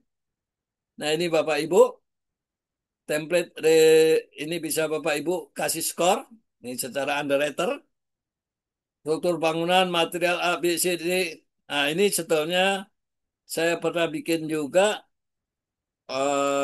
pakai Excel. Jadi tinggal masuk-masukkan gitu. Struktur bangunan, kelas berapa. Nanti Bapak Ibu, saya ada semacam laporan survei. Nanti Bapak Ibu di situ ada hasilnya. Tinggal masuk-masukkan apakah ini bisa dijamin atau enggak. langsung ada Pak. Saya punya itu. Excel. Jadi tinggal masukkan, milih, milih, milih, milih, proteksinya gimana, ininya berapa, dijawab di situ nanti ada hasilnya bahwa eh, pertanggungan ini bagus atau enggak. Ini ada, ini. Jadi ini tablet skor, Bapak Ibu, dari hal tersebut. Jadi ada hidran, ada instalasi terawat, MCP-nya, akses terbatas, keamanan, jenis bahan, sertifikat layak fungsi, dan sebagainya. Ini daripada eh, summary dari yang di depan. Oke, Pak Dano, boleh Pak Dano nanti Pak Dano sampaikan ke Aisyah atau Meli. Nanti sekretariat kita akan menyampaikan kepada teman ibu bapak sekalian dokumen-dokumen ataupun data-data yang tadi Pak Dano sampaikan supaya bisa digunakan oleh para underwriter kita di perusahaan masing-masing. Gitu Pak Dano ya. siap-siap. Makasih Pak. Saya diingatkan aja Pak ya. Siap Nanti. Pak, siap. Oke, oke, makasih. Oke, ada pertanyaan Bapak Ibu?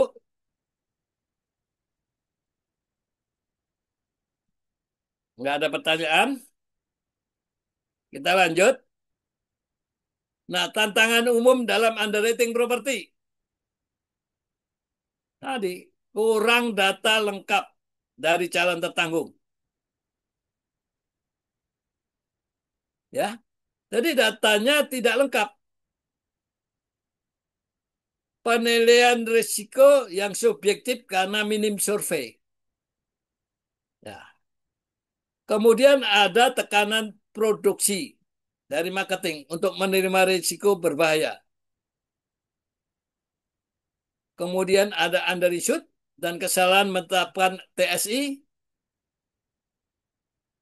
Ketiga terakhir, ketidakpastian risiko bencana. Setelahnya tadi Bapak Ibu, flood, riot, dan sebagainya, paling tidak kalau itu gempa, Bapak Ibu udah tahu. Ini daerah gempa atau enggak, itu bisa ketahuan. Termasuk daerah banjir, ya. Kemudian daerah sering terjadi huru hara.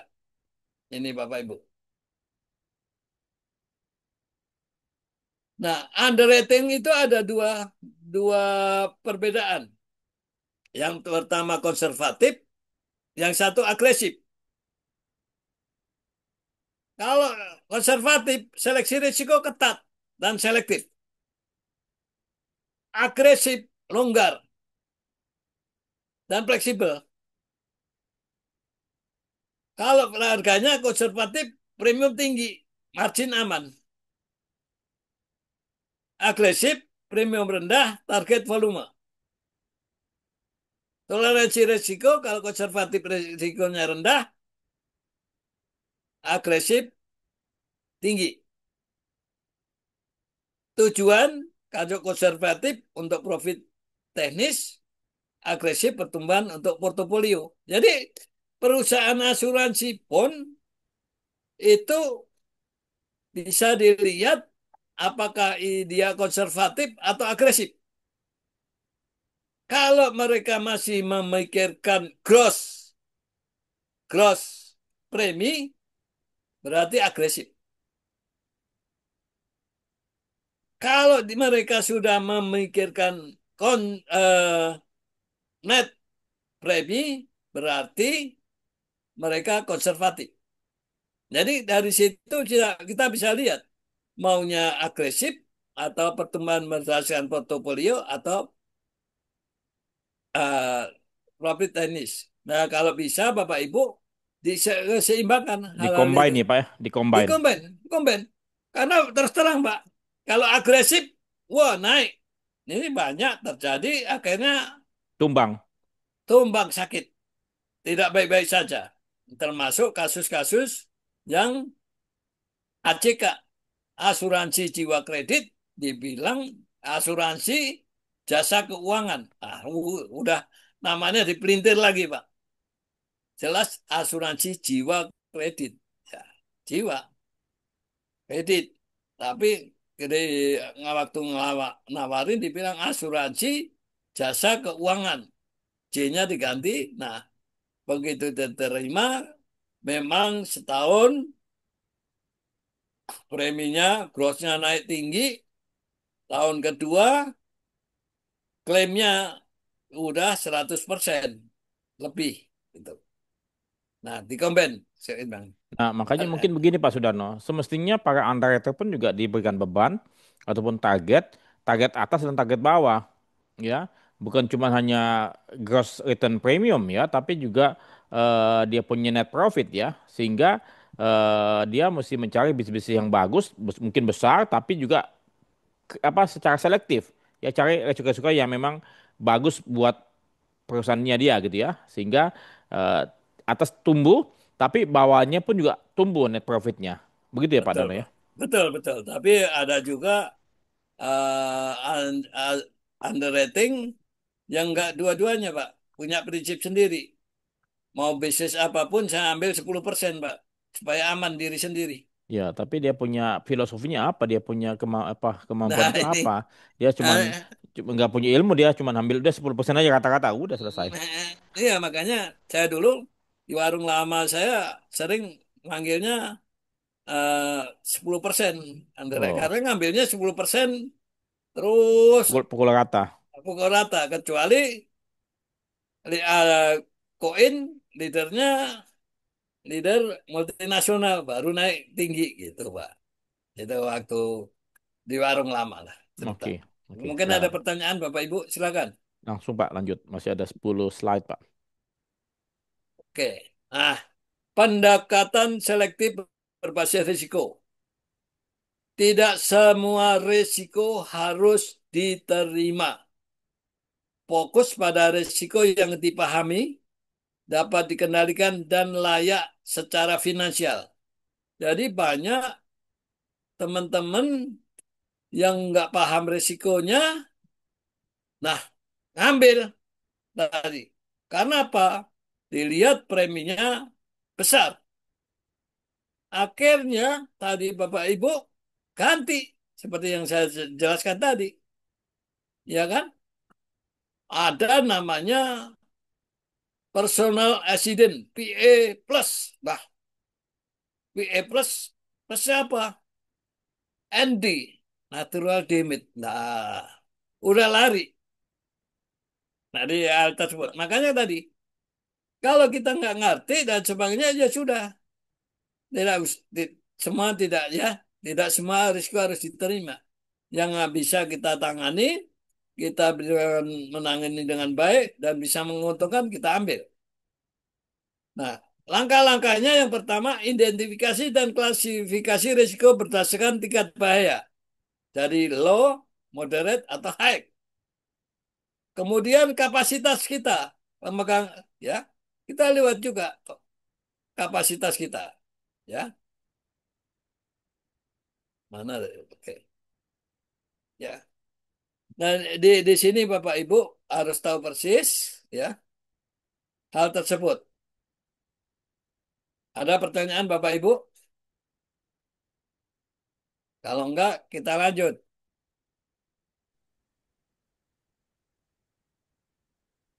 Lanjut Pak. Contoh ya Pak. Lanjut lanjut. Contoh risk assessment dan dampak pada coverage studi kasus. Dua pabrik tekstil, pabrik A beton sprinkler, punya sprinkler aktif, jarak antar bangunan lebih besar 10 meter. Pabrik B kayu tanpa hidran terletak dekat SPBU. Hasil risk assessment, jadi hasil underwriter, A bisa diasuransikan dengan polis standar, B premi tinggi atau ditolak, ditambah klausul tertentu. Kesimpulan, risk assessment sama dengan landasan untuk akseptasi, rating, dan klausul tambahan. Nah ini Bapak Ibu contoh tadi. Jadi kalau Bapak Ibu punya semacam pabrik, stoknya Bapak Ibu, kalau Bapak Ibu mau aman, ya, jarak antara bangunan itu yang aman 15 di atas 15 meter Bapak Ibu. Jadi bangunan A dengan bangunan B. Jadi dengan 15 meter itu kalau satu kebakaran, yang satunya lagi insya Allah aman. karena jaraknya memadai. Itu menurut NFPA, ya, National Fire Protection Agency. Itu minimum 15 meter. Oke, kalau nggak ada kita lanjut. Cara membaca polis secara akurat. Frasa dan kunci implikasinya. Contoh frasa penting dalam polis. Direct physical loss or damage. Hanya risiko fisik langsung yang dijamin. Jadi kemudian subjek otherwise to term and condition herein. Selalu kembali ke polis utama. Notwithstanding anything to contrary. Frasa overriding mengubah isi sebelumnya. Jadi kira-kira Bapak Ibu kira-kira dalam membaca polis. Imbas kesalahan memahami wording, underwriter salah menilai risiko dan salah menolak klaim. Nih makanya hati-hati Bapak Ibu di dalam polis wording tersebut. Ya. Oke, kalau enggak kita lanjut. Penentuan limit dan deductible, prinsip dan praktek. Limit, nilai maksimum penggantian dalam polis. Harus mencerminkan nilai penggantian aktual, replacement value. Kedua, hindari under insured. Average clause diterapkan. Jadi, kita menerapkan average clause untuk menghindari terjadinya under insured. Deductible gunanya menjaring klaim kecil. B. Mengurangi frekuensi klaim. Premi lebih bisa lebih murah. Ya. Jadi kalau kecil-kecil deductible nggak ada, kecil-kecil klaim, repot nanti asuransi. Salah setting limit atau bisa deductible bisa membuat polis tidak efektif atau membebani perusahaan asuransi. Oke, ada pertanyaan Bapak Ibu? Kalau nggak ada lanjut. Proximate cause. Penentu validitas klaim. Definisi penyebab dominan dan efisien yang memulai rantai kejadian kerugian. Contoh, petir menyebabkan konsleting, mengakibatkan kebakaran, kemudian kerusakan bangunan. Jika petir dijamin, seluruh rantai ditanggung. Jika provinsi dikecualikan, maka seluruh klaim bisa ditolak. Analis proximate cause sangat krusial dalam dispute claim. Jadi Bapak Ibu hati-hati tadi. Di dalam wording dan ini harus jelas Bapak Ibu. Apakah itu nanti menyebabkan adanya proximate cause? Jadi kalau kita diklaim, kita akan melihat penyebab utamanya, yang dominan, yang mana. Jadi bisa terjadi tadi hal-hal itu bisa proximate cause itu yang penyebabnya berurutan, bisa juga penyebabnya di tengah, kemudian ada penyebab yang terpisah. Umpamanya ada demo, begitu demo lewat di situ. Nah, pada saat waktu demo terjadi kebakaran. Nah, ini kadang-kadang nggak ada kaitannya. Kebakaran ini bukan karena demo, tapi mungkin karena ada kompor meledak dan sebagainya. Nah, ini akan dilihat daripada proximate cause-nya. Jadi kita lihat, mamanya ada topan. Topan akhirnya kena pohon. Pohon menimpa jaringan listrik. Jaringan listrik mengakibatkan kebakaran rumah. Nah, ini akan dilihat semuanya. Rantai daripada proximate cause. Pak Dano, Iya, Pak. Ibu Bapak sekalian, saya ingin menambahkan sedikit mengenai prinsip proximate cost ini ya. Jadi sesungguhnya nasabah tidak paham apa itu proximate cost. Ya tidak paham, tidak tahu pakem-pakem ataupun regulasi ataupun aturan-aturan yang ada di industri perasuransian. Ya, itu yang pasti nasabah tidak tahu. Dan kemudian dasar hukum, dasar hukum proximate cost ini, ya coba Anda lihat dalam polis PSAK, PAR dan lain-lain, apakah ada tertulis bahwa yang dijamin adalah penyebab dominan utama, ya. Dan dasar hukumnya di KUHD ataupun KUA Perdata, ya, itu saya tidak menemukannya, ya. Dia hanya ada di Marine Insurance Act, ya.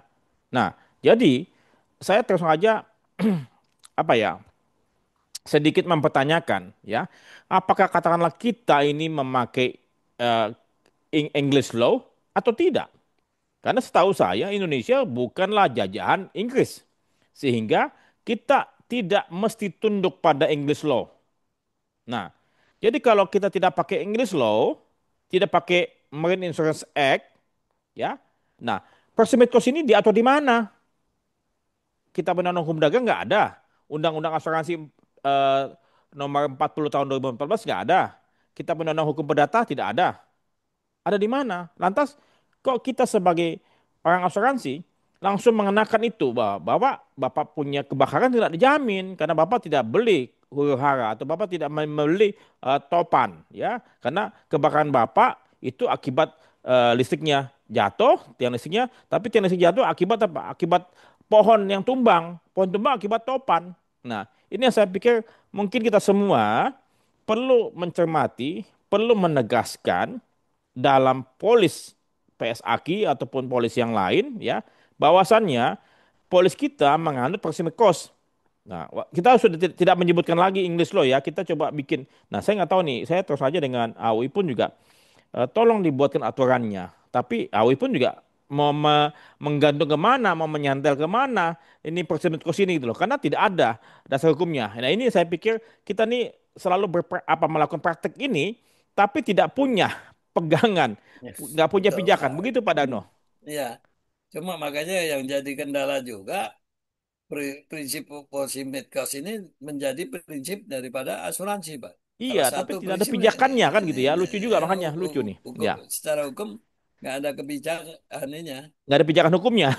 Iya, tapi itu dijalankan gitu Nah, loh. tapi kalau misalnya kalau terjadi sesuatu, ini bisa terjadi dispute loh. Kalau tadi misalnya nasabahnya, katakanlah pada waktu kasus 98, ya banyak Hmm. kita punya properti kebakaran akibat huru hara segala macam, ya.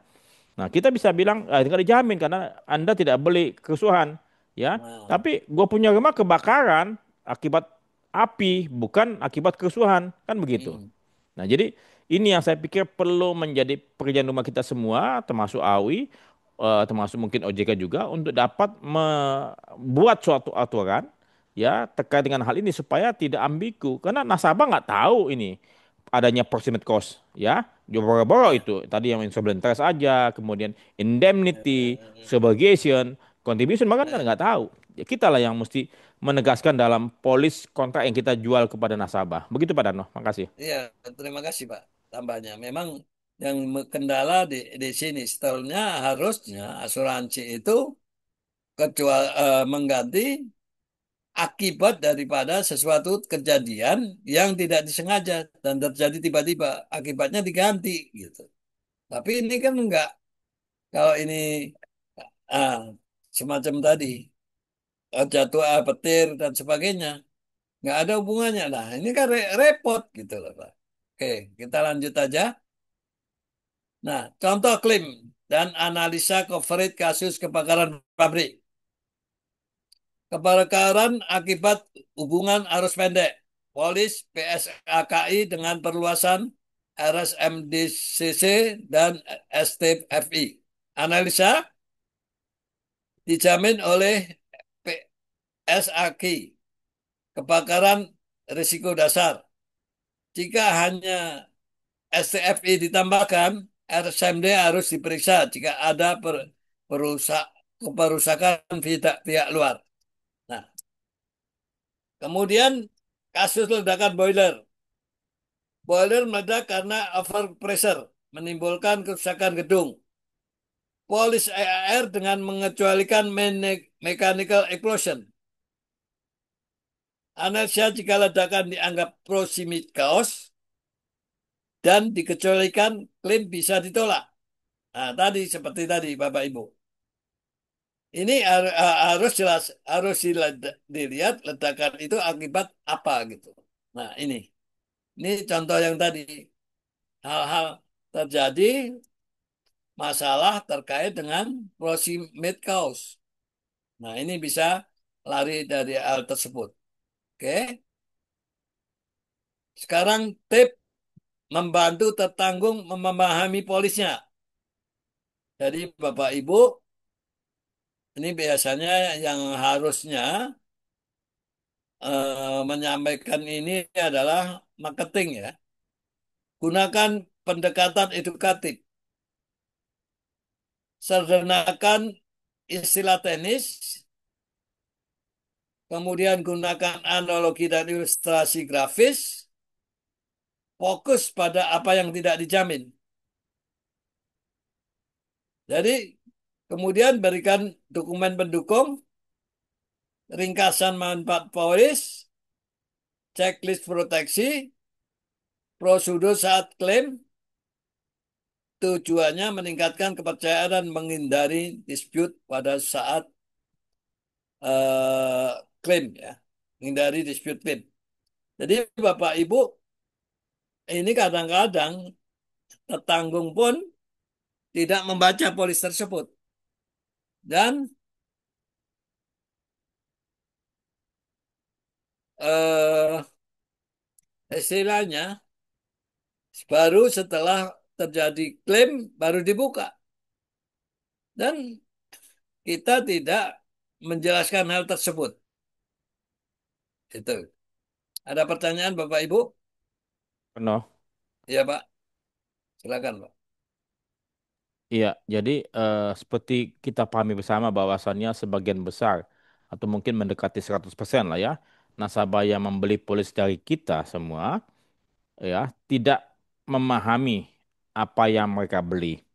Mengapa? Karena mereka tidak dijelaskan dari awal, dari pasal pertama sampai pasal terakhir ya. Coba kita selama ini menjual asuransi kepada nasabah dalam waktu singkat ya. Kita ketemu dengan nasabah mungkin setengah jam sampai 1 jam saja untuk setiap kali bertemu ya. Dan kemudian kita tidak menjelaskan secara detail, secara harafiah satu persatu ya. Kita mungkin bertemu dengan mereka cuma 2, 3 kali, 4 kali ya. Nah kemudian nasabah saya pikir yang membaca polis itu sedikit sekali. Lebih banyak mereka menerima polis, membayar premi, dan kemudian menyimpannya dalam laci. Ya, kemudian ada pun yang coba membaca polis, tapi saya percaya dari sekian banyak yang membaca polis, yang paham isi polis pun terbatas lagi. Jadi mereka yang memahami polis itu jauh lebih sedikit dibandingkan yang membeli polis asuransi. Nah, sehingga peluang ataupun potensi terjadinya dispute ini besar sekali, besar sekali, ya. Kenapa? Karena tadi nasabah tidak dijelaskan dengan detail, nasabah malas membaca. Kemudian saya percaya juga para pemasar tersebut juga kurang memahami apa yang mereka jual, bagaimana mereka bisa menjual apa menjelaskan dengan baik, ya sehingga tadi apa yang langkah-langkah yang Pak Dano sampaikan, ya ini sebaiknya memang dibuat ya atau misalnya ada suatu buku panduan membaca polis atau buku panduan menggunakan polis ini ya. Sehingga dalam mungkin 1, 2, 3 halaman sehingga apa lebih lebih singkat ya itu semacam apanya semacam summary-nya ya tadi ringkasan manfaat polis dan kemudian tadi mungkin prosedur saat klaim sama nomor klaim nomor yang bisa dihubungi pada saat terjadi klaim Jadi ditempel di kulkas itu mungkin bisa buat terminal kulkas. Pada saat terjadi klaim, Anda bisa hubungi nomor ini. Katakanlah misalnya asuransinya ABC, ya sudah. Bagian klaim asuransi ABC nomor telepon sekian. Sehingga suatu ketika ke depan, ataupun mereka bisa masukin dalam mereka punya gadget, akan lebih mudah untuk bisa menghubungi kita semua. Intinya apa? Kita ingin supaya nasabah kita membeli polis kita itu betul-betul paham, kemudian apa? Bisa menikmati fitur-fiturnya, ya. Dan kemudian nasabah ini akan bertahan kepada kita kalau bisa selamanya dia membeli dari kita. Mungkin nanti dari anaknya, dari cucunya itu tinggal apa? Diulang-ulang terus ya. Nah, ini yang katakanlah kita Hmm. mesti mempertahankan nasabah-nasabah yang sudah ada dengan cara apa? Betul-betul melakukan edukasi. Selama ini terus terang aja saya sedikit sedih, kita semua para perusahaan asuransi ini yang melakukan edukasi kepada nasabah bisa dihitung dengan jari. Ya, coba kita nggak usah itu Anda bertanya kepada diri Anda masing-masing, ya, apakah perusahaan Anda telah melakukan edukasi kepada masyarakat luas? Nggak usah kepada masyarakat luas, kepada tetangga Anda sendiri, kepada tetangga yang sudah kita miliki. Pernahkah kita melakukan client gathering, ya, client gathering, ya, untuk menjelaskan satu persatu apa yang mereka beli? Saya percaya belum dilakukan. Nah, bagaimana kita bisa punya hubungan baik yang erat dengan nasabah kalau kita cuma ketemunya setahun sekali pada saat perpanjangan atau pada saat terjadi klaim? Jadi, mohon kita melakukan hal ini supaya apa? Supaya kita punya nasabah tuh betul-betul terikat dengan kita, ya. Dan terus saja untuk mendapatkan nasabah baru lebih mahal 7 kali Ya. dibandingkan memelihara nasabah yang sudah ada. Ini sangat relevansi apa sangat erat relevansinya dengan apa kita punya apa keberlangsungan bisnis kita ke depan. Jadi pelayanan kita memang dari hal yang sederhana ini, tapi yang sederhana ini sangat membuat kita punya hubungan dengan mereka erat Hmm. dan bisa menjaga kita punya bisnis dalam jangka panjang. Begitu Pak Dano, makasih. Ya, terima kasih Pak Freddy. Jadi saya dulu di warung saya lama dulu, kita itu ada namanya sering mengundang klien kita, begitu juga broker, kita akan sharing masalah hal-hal tadi terkait untuk mengurangi risiko yang ada. Dan kita dipanggil ke beberapa perusahaan mereka ke Surabaya, ke Malang, ke Medan dan sebagainya untuk menjelaskan pertanggungan, terus apa polis yang ada untuk mencegah risiko-risiko yang ada. Nah, dari situ kita sampai diminta bagaimana menjelaskan manajemen risiko mereka untuk mencegah dan sebagainya. Ini nilai tambah daripada perusahaan Bapak tadi supaya apa klien ini mendapatkan sesuatu dari asuransi. Jangan asuransi nanti oh ini cuma dapat duit aja tiap tahun, tapi nggak ada dia mendapatkan apa-apa. Nah ini, nah kadang-kadang yang saya sedih itu sering terjadi broker itu begitu terjadi klaim, umpamanya banjir. Nah, oleh underwriting banjir itu di exclude, tapi tidak disampaikan ke tertanggung. Begitu kejadian Pak banjir keduanya, wah jadi berantakan. Tapi karena dia masih agen, masih nggak apa-apa. Coba kalau itu terjadi di broker dan sebagainya, akan repot. Jadi karena agen kadang-kadang agen itu yang kita exclude nggak berani menyampaikan kepada tertanggung ini. Kadang-kadang isi polis dan sebagainya. Oke, kalau nggak ada kita lanjut. Nah, sekarang terakhir ini Pak ya. Evaluasi latihan membaca polis. Menentukan coverage. Tadi Bapak itu. Saya nggak ada cuplikannya ini Pak.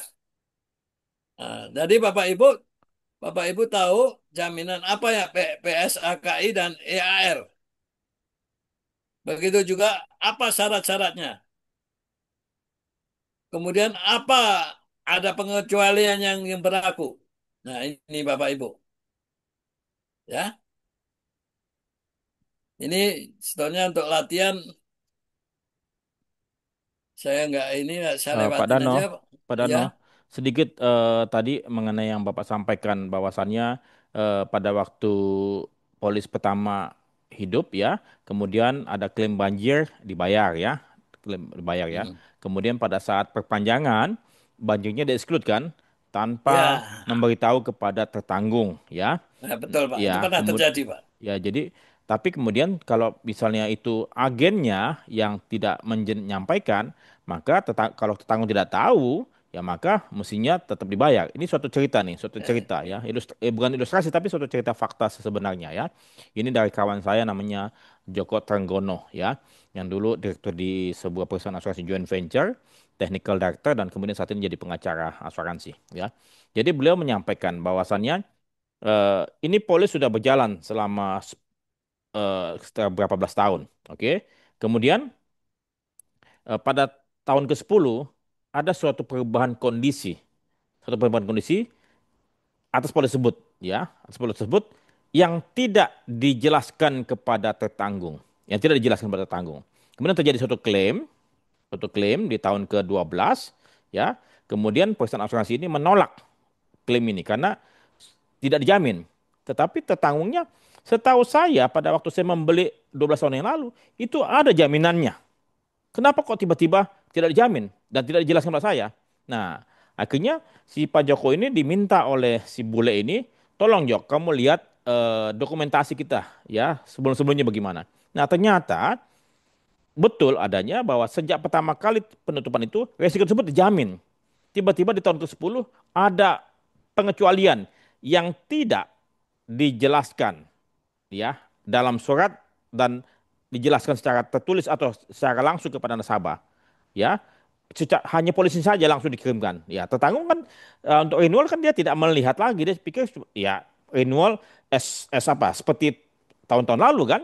Nah akhirnya karena demikian akhirnya si Joko ini diminta oleh si bule ini ya sudah, karena kita emang punya salah, kita mengecualikan tanpa memberitahu kepada tertanggung, maka ya kita wajib membayar karena kita tidak menjelaskannya kepada tertanggung. Akhirnya kamu tolong rubah aja, di endorse saja itu bahwa itu dijamin dan kemudian kita selesaikan klaimnya. Jadi itu begitu itikat baiknya dari si bule ini satu ini. Makanya si Joko Tenggono nih sangat terkesan itikat baik dari si praktisi ini. Tapi tidak semua bule benar juga ya. Ya. Tapi ini dia selalu sharingkan itu kepada saya dan teman-teman lain.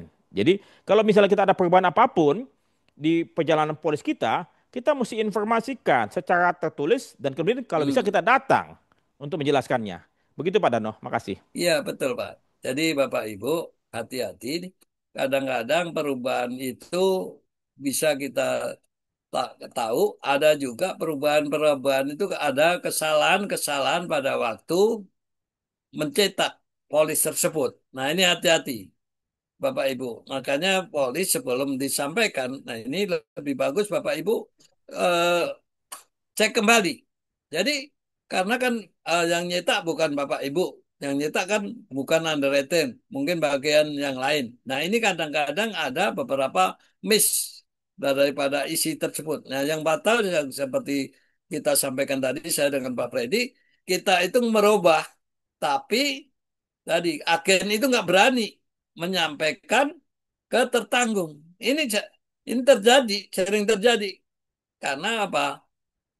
Mereka tadi takut kalau bisnis ini lari ke tempat yang lain. Oke, kalau nggak ada pertanyaan kita lanjut. Ini tugas wording saya rasa lewat aja, Pak.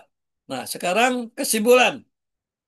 Terakhir, kesimpulan dan tidak lanjut, highlight penutupan, jangan hanya hafal wording, pahami isinya. Kemudian proximos, proximate cause, alat bantu analisa klaim. Nah, kemudian ada POPE atau KOPE, alat underwriting yang wajib digunakan. Jadi Bapak Ibu sebagai underwriting wajib menggunakan POPE, alat underwriting yang wajib digunakan. Kemudian tindak lanjut, latihan rutin membaca polis, review kasus nyata dari loss adjuster dan underwriter yang berpengalaman, evaluasi ulang template penawaran dan rekomendasi. Oke, saya rasa Habis Pak Freddy, sekarang tanya jawab silakan Bapak ini. Ibu Bapak sekalian, monggo misalnya Ibu Bapak ada pertanyaan terkait dengan materi yang disampaikan oleh Pak Sudarno ataupun mungkin ada case-case yang Bapak Ibu miliki di perusahaan masing-masing, baik itu terkait maupun tidak terkait dengan materi, yang penting ada case asuransi ya, bukan case yang lain. Monggo, silakan disampaikan. Nanti materi-materi yang kata tadi Pak Dano sampaikan, yang ini akan disampaikan lewat Google Drive kita ya. Nanti Ibu dapat email dan Ibu bisa download ya. Dan kemudian nanti ada materi-materi yang Pak Dano sampaikan, yang tadi menjanjikan, nanti kita akan coba sampaikan kepada Ibu Bapak sekalian lewat apa WA group yang ada ya. Jadi tolong kalau misalnya boleh dalam 2-3 hari ke depan, sampai mungkin Selasa ya, karena ini hari Jumat, ini Kamis ya. Oke, boleh nggak Senin lah, Senin siang tetap bertahan di sini di WA group tersebut.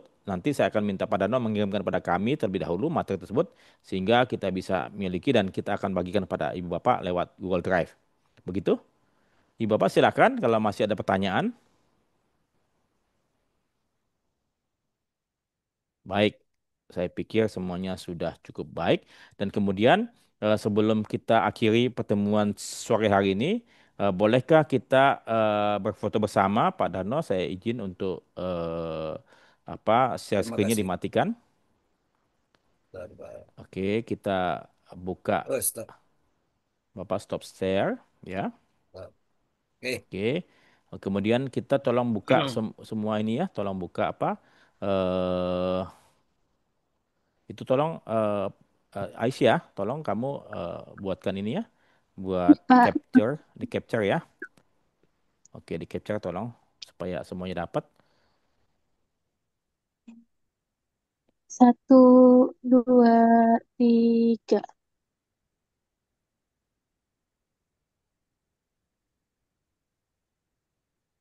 Oke, Bu Eka nggak Yang bisa buka kamera. satu lagi, Pak.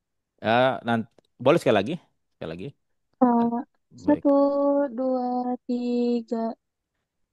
Nah, oke, nanti certificate of Hmm. attendance itu akan Mbak Aisyah akan kirimkan lewat Google Drive.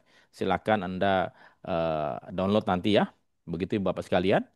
Jadi kalau misalnya Ibu Bapak masih ada pertanyaan, silakan kirimkan ke WA Group. Nanti kita akan coba bantu untuk sampaikan kepada Pak Sudarno. Sekali lagi terima kasih banyak atas kebersamaan kita dan mohon maaf bila mana ada yang kurang di sana sini. Semoga Ibu Bapak sekalian menjadi underwriter dan jadi broker yang terbaik ya karena asuransi masa depannya tergantung Anda semua. Ya, kalau Ya. enggak kita akan tidak begitu maju-maju. Jadi semoga bermanfaat dan sampai jumpa. Salam sehat selalu Ibu Bapak sekalian. Sampai jumpa. Thank you Pak Oke. Sampai Sudarno. jumpa. Thank Terima you. kasih Terima Pak kasih Pak Freddy. Sudarno. Terima Terima kasih kasih Bu Pak Teti, Bu Andreas, Eka. Pak Take Sudarno. care. Ya, Terima semuanya kasih, Take care. Pak. demikian. Terima Bye. kasih. Bye-bye. Makasih.